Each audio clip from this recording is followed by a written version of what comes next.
Hello, everyone. We are BRAID Rowing. BRAID standing for Black Rowers, Amplifying Inclusion and Diversity. We are so excited to be with you all today and to share a little bit about who we are and give you guys a little bit more knowledge about what rowing is and why representation in the sport is so vital. For our order of events today, we'll have our introductions first. We'll give you guys a little bit more knowledge about the sport of rowing. We'll share with you the benefits of rowing, share a little bit about our lives as student athletes and how we overcome challenges and overcome the adversities that are presented to us day in and day out. We'll share our story about BRAID, how it came to fruition, why we created this phenomenal organization. We will share how you all can help us make an impact and share a little bit about BRAID's initiatives and our vision and our goals for the organization as we continue to grow. And then our final thoughts and a little bit of a call to action on how we can all continue to push the needle of diversity and equity and inclusion forward together. So to begin with our introductions, my name is Amari Randall. This is actually the full board. Amari Randall, which is myself. We have Baylor Henry, which is one of our executive board members. Joy Neal, who is with us today as well, who is one of our co-founders.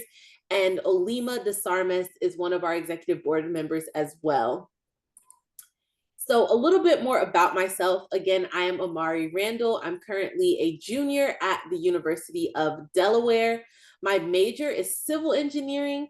I actually started rowing in college. So I started the fall of my freshman year, which is fall of 2022 at Clemson University. I transferred last summer to the University of Delaware through the NCAA transfer portal, which we'll get into a little bit later. And a fun fact about me, I absolutely love arts and crafts, y'all. All things DIY, that's me.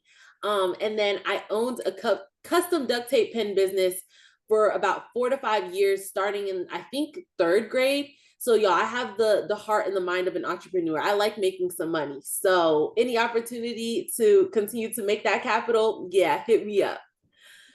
And then we have Baylor Henry with one of our executive board members. She's not here with us today, but she's absolutely phenomenal. She is a senior at Drexel University, where she studies marketing with a minor in graphic design. She began rowing in 2017, so she's almost a decade into this, y'all. So she is seasoned, and she has remained committed to the sport ever since. A fun fact about Baylor is that she creates most of her food products from scratch. So we're talking butters, jams, biscuits, bread, even her detergent. So she's the for real DIY queen. I just play around a little bit, but she's for real about it. All right, my name is Joy. I am a junior at Clemson University. My major is sociology, and I also have a minor in criminal justice. I started rowing in 2018 as a freshman in high school, and then I committed to row at Clemson. A little fun fact about me is that I love theater and I love art. In high school, I was in our advanced studio as well. And then our last member who is not with us today is Alima. She is a senior at Syracuse University. She's majoring in psychology. She started her rowing journey as a sophomore in college at Syracuse. She was a walk-on. And a little fun fact about her is that she's an accomplished writer and a state finalist for her essay, Inequity in the Pandemic, the Inhumane Injustice of Society. And she's also a big lifter. She recently hit a big PR, a 245-pound front squat. Yes. Absolutely amazing. So now we're going to introduce you to the sport of rowing, tell you about the ins and outs, and just a little bit about what we do every day. So first, these are the different boat classes. So on the top, you have the single. This is what we call the 1X. You have a double, which is called the 2X, and you have a quad, which is called the 4X. So both of these, all three of these boats, you have 2 oars. This is what we called sculling. And then on the bottom row, we have the pair, which is the 2 minus, the 4, which is a 4 minus, and an 8 plus, which these are all sweeping boats, and each person has 1 oar. So next, moving into positions. So in the back of the boat, you have seat 1, which is the bow. And then all the way up to seat 3 seat, 4 seat, 5 seat, 6, 7, and then 8 seat, which we also call the stroke seat. And then you have the coxswain, who is typically, they're usually a smaller person they sit in the boat, they steer, they're kind of like our onboard coxswain, our onboard coach. They are yelling at us, they are calling moves, they're telling us like where we are in relation to other boats. They're kind of like the whole package. They kind of keep us all together. So next, this is a little bit more of like what each seat does. So 1 and 2 are called the bow pair. Remember, seat 1 is also just called bow seat as well. These seats are very vital with helping the coxswain steer, which again, that's the number 9 in this picture. Seats 3 through 6 are what we call the engine room. These are typically the strongest people in the boat. And then 7 and 8 are called the stern pair. And again, remember 8 is also called the stroke seat. So now we have a little bit more of like what the parts of the boat are. So 1 in this picture is the bow ball. 2 is the bow deck. So again, this is kind of where bow seat sits. The bow ball kind of just protects the boat from like hitting anything, getting damaged. And then 3, we have the tracks. It's a little bit hard to see on this picture, but we actually sit on seats that kind of move back and forth. So number 4 is the seat. So the seat sits on tracks and it rolls back and forth as we row. Number 5 is the rigger. It's a metal bar that sticks out on the side of the boat. This is what we put the oar in, and it helps just basically anchors the oar to the boat. The oar lock is what keeps the oar inside of the rigger. It kind of opens like a gate. You twist it, it stays shut the whole time. 7 is the oar. That's, what we row with. And then 8 is the stern. So now here are some pictures in action that we have of us rowing. This top left picture is a 4, bottom left is a pair, and then on the right we have an 8.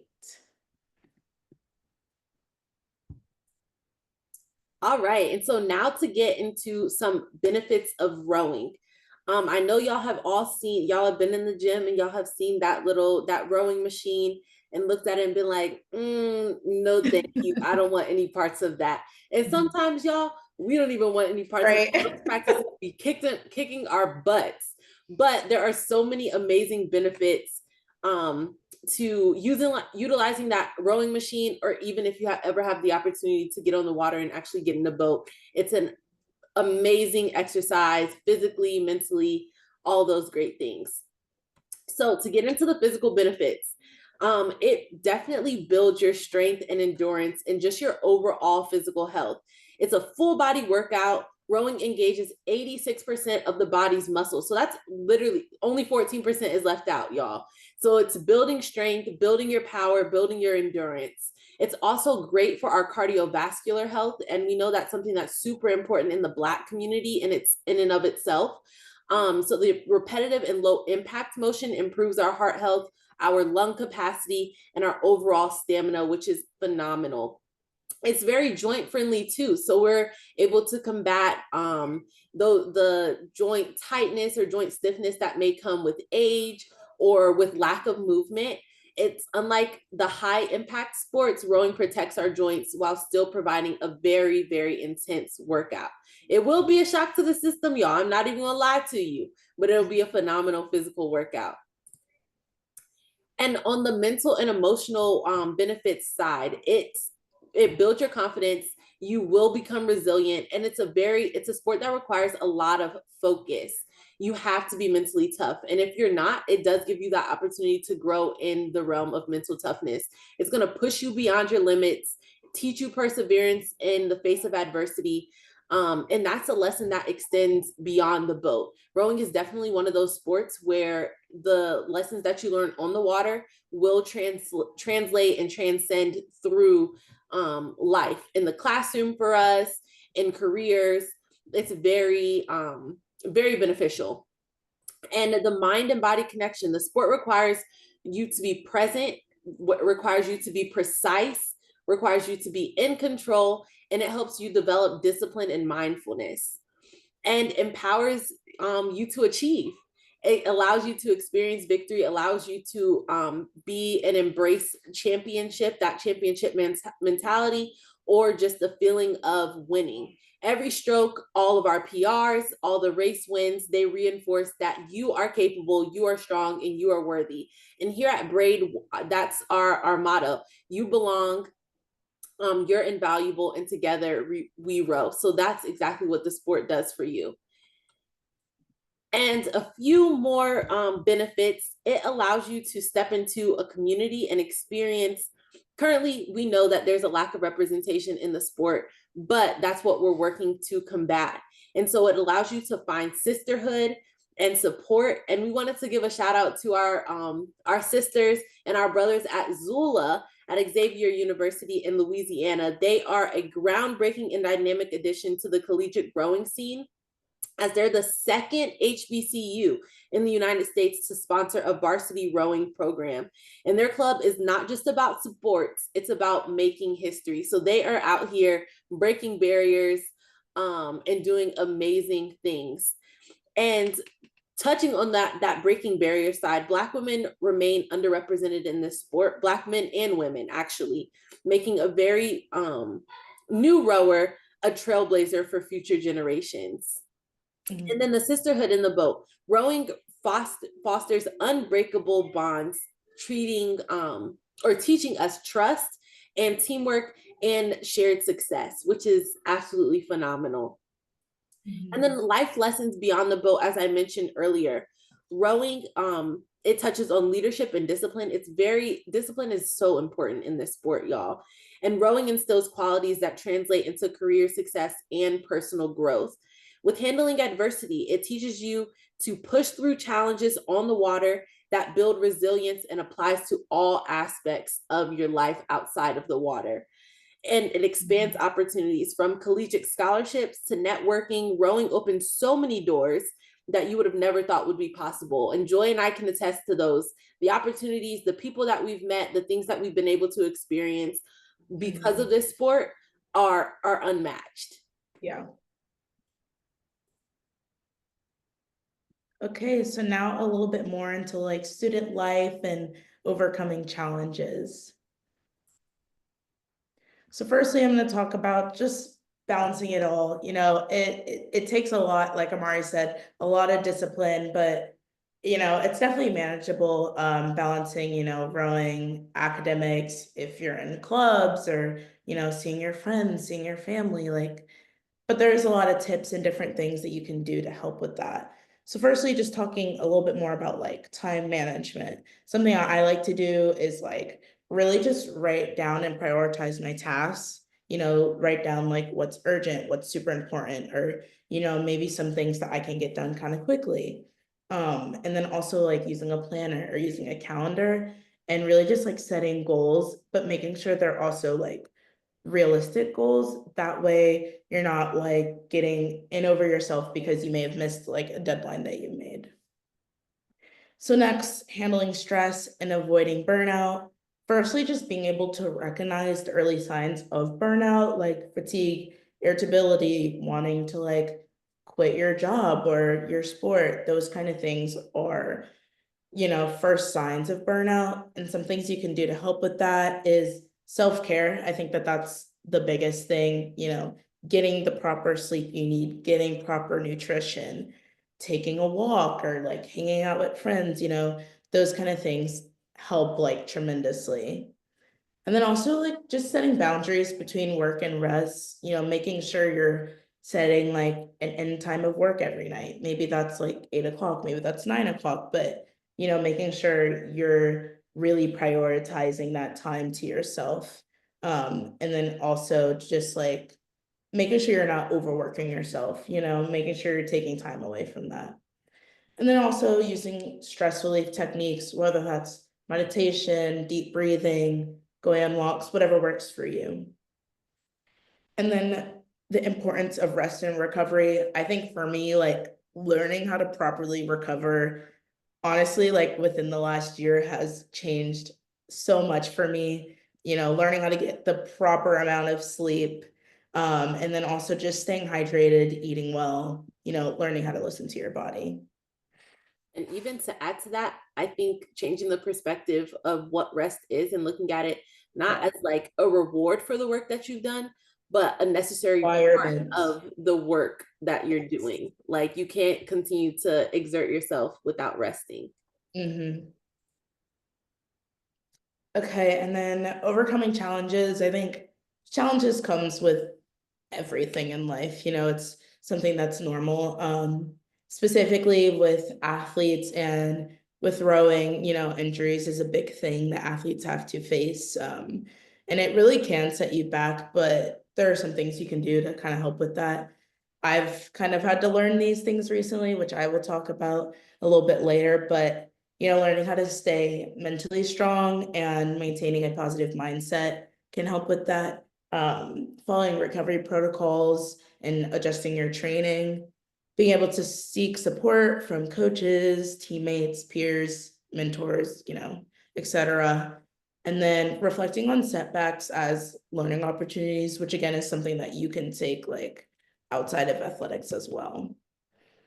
Being underrepresented, as we know, again, Black women, Black rowers in general are just very underrepresented. And being able to acknowledge these unique challenges and experiences definitely helps, and learning how to build a community like we're doing here with BRAID, and just having a supportive network of people around you can really help with that. Being able to share your story and hearing others people's stories can help you feel like you're not like alone or going through this like unique process, but that it's really something that like a story that we all share. And then also learning how to, or also having role models and finding mentorship opportunities. And then lastly, learning how to advocate for yourself, learning how to speak up about your needs, your boundaries, finding those allies, finding those mentors that can help you get through these things, and documenting your accomplishments and building a strong and supportive network.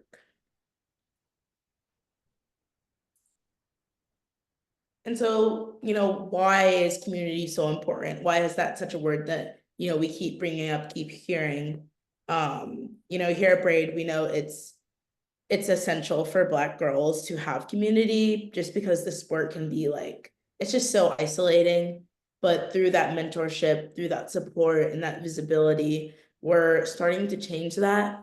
We've already made like an impact by connecting rowers who understand each other's experiences, provide guidance, and we're really creating a space where they can feel seen and empowered.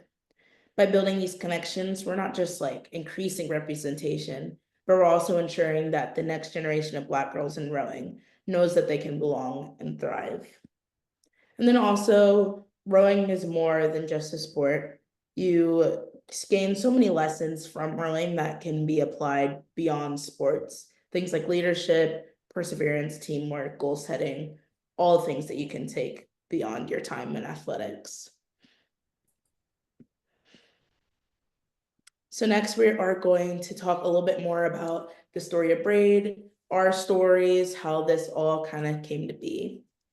So I'm going to start with my story. Like I said before, I started rowing freshman year of high school, rowed 4 years in high school, and then I started my recruiting process around junior year of high school, committed to Clemson. And then I got to race a little bit my freshman year and a little bit more about that adversity I was talking about. Sophomore year, I ended up getting COVID in the fall, which kind of set me back a little bit. I have already had diagnosed asthma before that. But then after COVID, it kind of flared up.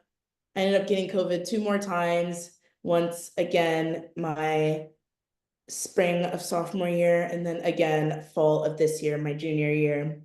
So just learning how to overcome that, learning how to really like listen to my body and know when to continue to push myself or know when to pull back, know when, I need to speak up to our athletic trainers, those kind of things are all the lessons that I've been able to take away from these last 2 years. And I think that, specifically with starting braid in the fall, I was struggling a lot just because there are really no other girls on my team that look like me. Before this year, there was 3 of us, and there's 4 of us. 2 of them graduated, and Amari started off with me at Clemson, and then she transferred to Delaware. She left me all by myself, guys. Like, it's fine though. I'm over it. But it definitely was hard being here and feeling definitely more isolated after that. It's a conversation I've had like with my coaches who thankfully have been really supportive. And they're working on different things with recruiting and learning to be allies themselves. But, I was feeling a lack of community. And so I was reaching out to Amari.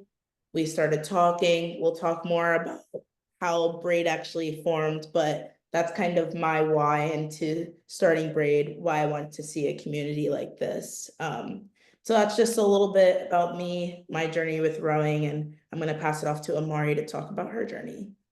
Yeah, so I did not row at all. Didn't even was never in a boat, never touched an oar before I walked onto the campus of Clemson my freshman year, which was fall of 2022. I was a competitive swimmer previously, so coming from yet another predominantly white sport. But I think we got an email saying that they were having rowing tryouts, and I knew I always wanted to be a Division I athlete, but I had made the decision that I didn't want to swim collegiately, probably I think like my senior year of college. And so I was like, I don't know how I'm going to continue to incorporate like that athletic aspect. I thought about club swimming, but then once I got this opportunity, I was like, hey, they said you needed to be athletic and you needed to be competitive. And one thing I like to do is compete and I like to win. So I was like, hey, I think you're saying my name. And so I tried out and was able to walk onto the team, which was just an amazing blessing. And so that was kind of after that, the ball just kept on rolling. We were not necessarily, I wouldn't say thrown into boats, but we were thrown right into the mix. And so you just kind of had to learn and go with the flow. And so I was blessed to compete the spring of my freshman year at ACC's, being an ACC boat, which was absolutely amazing. I took the summer after my freshman year to really be like, hey, like I'm not too far away from like the fastest girls on the team. They've been doing this a little bit longer than me, but they're still, I can see them. They're in the distance, but they're reachable. So I was like, let me grind, come back, and just see what happens. And so my sophomore year, I feel like I was able to grow even more. And then coming into the spring of my sophomore year, Clemson was absolutely amazing to me. Of course, I'm so blessed that they allowed me the opportunity to get into the sport. But I started to think about like, do I want to row post college and what will set me up for success best? So I started thinking like, do I want to stay here at Clemson or do I want to see what other opportunities lie outside of Clemson? And so ultimately, I decided to take the leap of faith and enter the transfer portal in the summer after my sophomore year. And I landed here at Delaware. And so now I have the privilege and honor of rowing under the only Black and female head rowing coach in the NCAA, Coach Asia Mahmood. And so it's been absolutely amazing with the resources that she has, the expertise that she has, and just how she has supported me and just like taken me under her wing and been like, okay, if you share a goal with me, like this is our goal, we're going to work at this together. So rowing has been absolutely amazing to me. I have goals and aspirations of possibly rowing post college and pursuing like the national team pipeline, so we'll see how that goes. But it's been just a blessing. A blessing is probably not even enough to describe what rowing has been to me, but for lack of better terms at the moment, it has been an absolute blessing to me. And so we talked about our own personal stories and they kind of touch on how we got into braid, but just an overall overview of what BRAID is. Earlier, when we started the presentation, we said we are Black Rowers Amplifying Inclusion and Diversity, and that is exactly what BRAID stands for. But we are founded in response to hearing so many experiences of Black rowers facing challenges in the sport, whether that be microaggressions, battling imposter syndrome, or battling just blatant racism. And the thing that we want to let you guys know, of course, we're targeting these things in the sport of rowing, but as you all know, these are things that we face as Black women day in and day out in any space that we're in.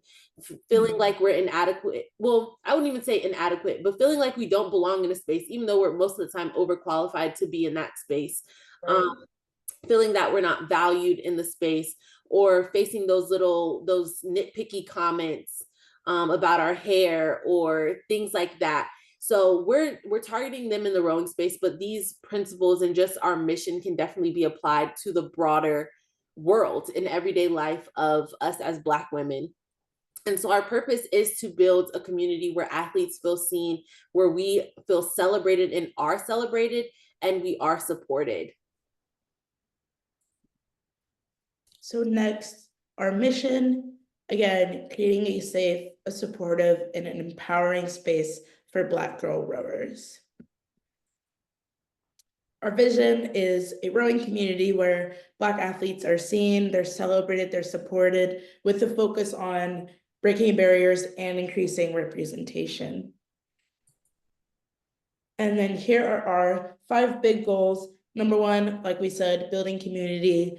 We're doing this through social media, through mentorship, and through our virtual monthly meetings. Number 2 is continuing to amplify representation, telling the stories of our girls in our group, having athlete spotlights, and again, sharing on social media, just pictures, just showing that Black girls are in this sport. 3, continuing to expand participation. We are trying to grow currently our high school outreach, and then continuing to just recruit in general. Number 4, fostering growth.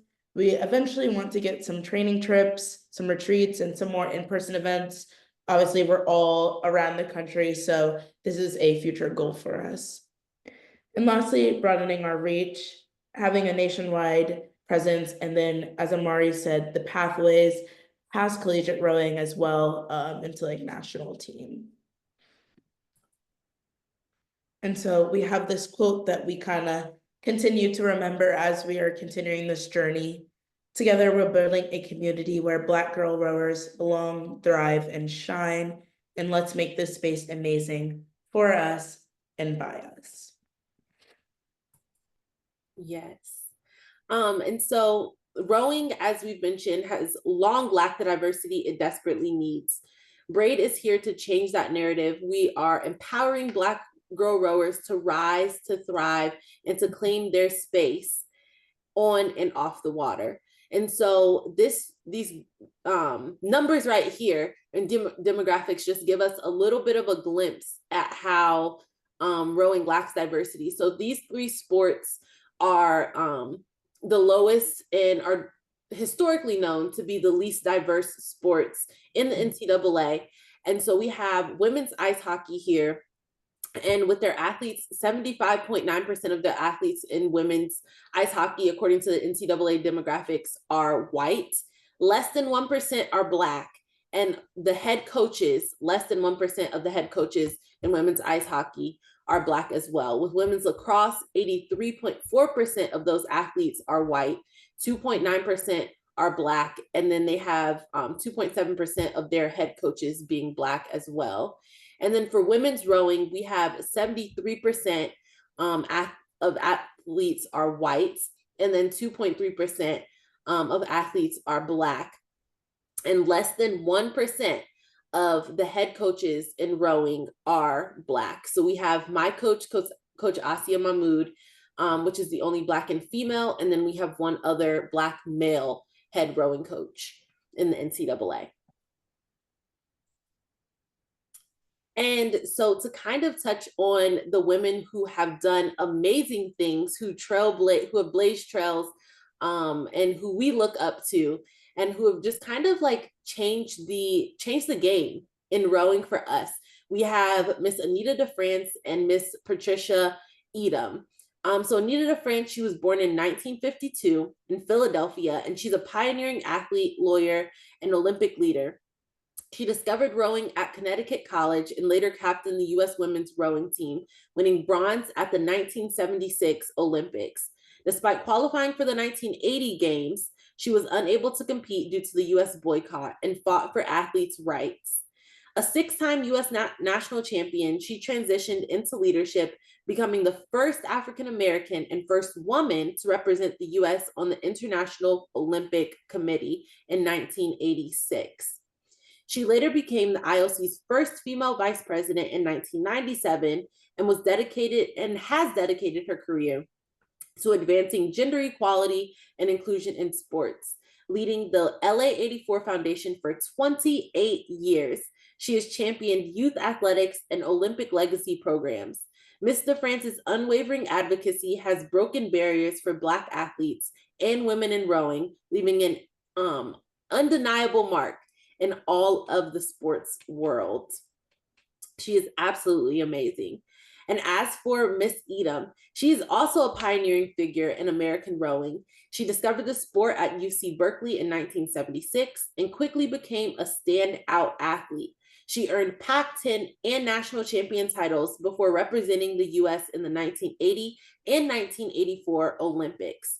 Raised in Bellingham, Washington, with a strong athletic foundation from her parents, she found a sense of community and purpose in rowing. Her time at Berkeley shaped her values of humility, joy, and collective empowerment, which she continues to champion through advocacy and mentorship today. Her legacy is one of perseverance and excellence and paving the way for future athletes. So we celebrate and we honor these two wonderful women who have paved the way for us and inspire us to continue to do big things today. All right. So now we're going to talk a little bit more about some of our initiatives and how we have already started to make an impact. So each month we close out on the last Sunday with a general body meeting. As you can see here, these are our different themes for each of the meeting. So January, we kind of started off the year with setting our intentions, and we did some vision board decorating. February, we just continued to highlight awesome trailblazers in Black history, and we did a panel discussion for our general body meeting. And then this month for March, Women's History Month, we are highlighting women who inspire us and continue to highlight the onlys. And so if there are any of these topics that you would be interested in speaking to our members about, we'll have our contact information at the end, and we would love to have you. Or if there's any other ideas you guys have you would like to bring to us, again, please reach out at any time. And so something else we are also doing is our athlete spotlights. Each month we choose a girl from a different team to highlight, share their story, and just continue to amplify representation. So our first spotlight was Bella. She is a rower at Duke University. She began her journey in middle school, and she was inspired by her coach's encouragement. She celebrated a win at Stotesbury, and she also placed 7th in the Parrot Youth Nationals. And she also helped her collegiate team earn 3rd at ACCs. Her favorite memory is racing at Big Ten Invite in Sarasota with her best friends. For her, BRAID is so needed. It's an uplifting space for Black women. And she lives by Romans 8:31, if God is for us, who can be against us? And just continue to trust her journey and stay on the course. So next we have Julia. She is a rower at Eastern Michigan University. She walked on to her team in 2022 with no prior experience, transitioning from cheerleading and tap dancing to this sport, which quickly became her passion. From earning her first varsity jacket to setting personal records on ERG tests, she embraces both the mental and physical growth that rowing demands. She's also majoring in criminology with a focus in juvenile justice. She hopes to advocate for at-risk youth using her studies to create positive change. Off the water, she is a true crime enthusiast and a fan of the Jerry Springer Show, and she lives by the quote, "Success is the sum of small efforts repeated day in and day out," which was said by Robert Collar. And so lastly, we have Lauren. She is a rower at UCLA, and she began rowing the summer before her junior year of high school and quickly made her mark. Her career highlights include placing third at Head of the Charles Regatta in 2022 and her high school's first ever women's 4 entry. Also helping her varsity 8 podium at Youth Nationals in 2023 and competing in the rowing in color all Black women's 8 at Head of the Charles in 2024, which was a moment that truly affirmed her place in the sport. Lauren is passionate about diversity and representation in rowing, using her story to inspire and uplift other Black athletes. She believes in BRAID's mission and works to ensure that young Black women know that they belong in this space. Lauren approaches every challenge with resilience, guided by her favorite mantra, "Trust the process."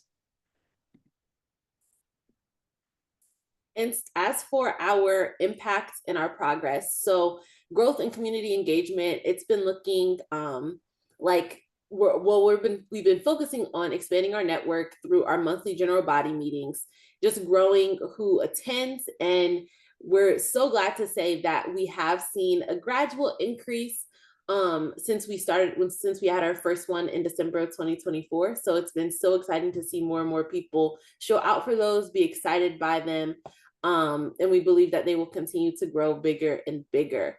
And we actually will be speaking at the 2025 Black Student Athlete Summit. This year, we will be coming together in Chicago, which it's just a transformative opportunity and experience. I had the privilege of attending in 2023, and that one was in LA. And just to be amongst so many high achieving Black student athletes, Black faculty, and to hear from so many achieved and accomplished people is so encouraging, super duper inspiring, and transformative is just the word that continues to come to mind. Phenomenal experience indeed. So we're excited to be speakers there and to kind of share a little bit more about BRAID with a lot of other people to continue to grow our voice and grow our presence, and just build the awareness that the sport needs. And so as far as visibility and advocacy, we do have a partnership with US Rowing. So they have a United We Row DEI campaign that they started a few years ago, I believe in 2020. And so under that campaign, they have Shop for a Change, which goes from February to May. And so this year we are one of the organizations that they are highlighting. So that campaign is going on currently. And we have lots of future partnerships and possibilities in progress, which we won't spoil right now, but stay tuned as we continue to have those partnerships and announce those that we're so, so excited about. And we will continue to showcase our athlete spotlights to increase visibility. And again, this is a space where we want our athletes to be celebrated.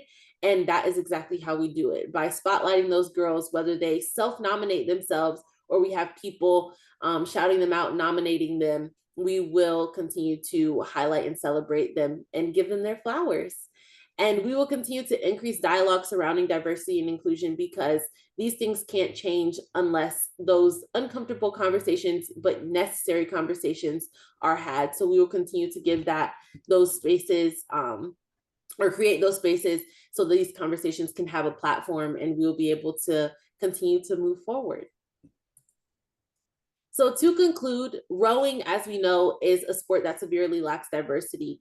Less than 2.35% of rowers and coaches, less than 1% of coaches are Black, which is unacceptable. So we want to continue to grow those numbers, make the deficit and the difference a little bit smaller, whether that's, and however we're doing that with getting more high school rowers, just getting more interest and making sure our rowers, once they start the sport, they get everything out of it that they can. And so we want to build that representation, and we understand that community is so, so important for the longevity of Black athletes, which is why we're creating this space. We want to change the narrative that this sport is not for athletes that don't look like us. We definitely do belong. This is a space where we will thrive when we have access to it. So it's so important to get us into it so that we can thrive and we can dominate. And we need you all's help. So we shared so much information, and we've reiterated that not only the lessons that we learn in rowing, they are so applicable to life as a whole. And so we shared the themes that we have for our general body meetings, our monthly meetings. And so we want resources. We want people to continue to sow into our community, and share expertise that they feel would be valuable to us. So that's where we need you all. Yes, and so just a final thought, representation isn't just important, it's essential for the longevity and success of Black athletes in rowing. Together, we can break barriers, foster community, and ensure that this sport welcomes and celebrates everyone. Please join us in changing this narrative. And so just to close out, here is our slogan, you belong, you are invaluable, and together we row. And so this is our contact information. As Amari said, please, please, please reach out to us if you want to continue this conversation, if you have any resources for us to use, if you want to speak at any of our meetings, do any type of collabs of our social media, anything, please just reach out to us. Easiest way is to just find our Instagram. We have our link tree in our bio where you can find all of our other resources as well. Our email, our website, all that is linked there. So we'll leave this up for a second.